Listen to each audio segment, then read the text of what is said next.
بسم الله بناوی خوای بەخشندەی میهرەبان. خۆشەویستانم، ئاشتی پەروەردگاری میهرەبان بەسەرماندا بڕژێ لەو کاتە پیرۆزە کە هەموومان لە مانجی ڕەمەزان زمانمان بەڕۆژووە.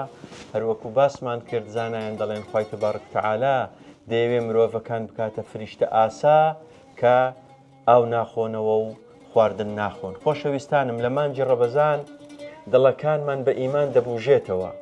دەوەرن با فکر لە ئاەتەکانی قورئانێ بکەینەوە کە باسی ژینگە دەکا.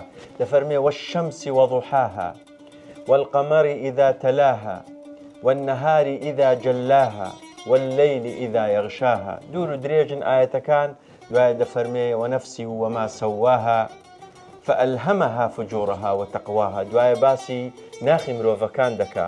سەرەتا دەرێ ئەی مرۆڤ تەماشای ژینگەی دەور و بەرت بکە، تەماشای خۆر و ڕۆژ بکە، تەماشای مانگ بکە، دوایی تەماشای سوێندم بەو هەموو بابەتانە. مرۆڤە چاکەکان ئەوانن کە بایەخ بە ژیان دەدەن، کە بایەخ بە دەوروبەر دەدەن، کە کەسانی بە سوود و بەکەڵکن لە کۆمەڵگا ژینگە سوودیان لێ دەبینی، کەسەکان سوودیان لێ دەبینن. ئەها خۆشەویستانم، کە جێمان لێ بووە کەسێک لە سەفەر خەپشیلەیەک دەچێتە ناو ئاگر وە کەسێکیش تکرەمۆن کە ئاو دەداتە گوجیلەیەک و لە تیونیتی و لە خنکان ڕزگاری دەکات دەچێتە بەهەشت. کەواتە ژینگە بەشێکە لە ئیمانداری، ژینگە پارچەیەکە لە ئیمانمان.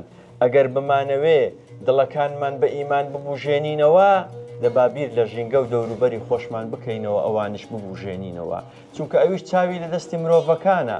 ئەوە مرۆڤەکانن ژینگە پاک دەکەنەوە و ژینگە دەبوژێننەوە. بەخوای هەر مرۆڤەکانیشن ژینگە وێران دەکەن. چەند جار بینیتمان بە جەنگەکان، بە ئاگر، بە چەند بابەتی جۆرا و جۆر ژینگە وێران کرایە.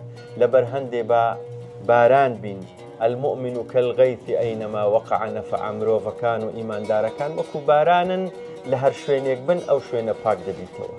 سپاردەی خواتان دەکەم، لە زنجیرەیەکی تر بە یەکتر شاد دەبینەوە. ئەسەلامو عەلەیکم وەڕەحمەتوڵڵاه.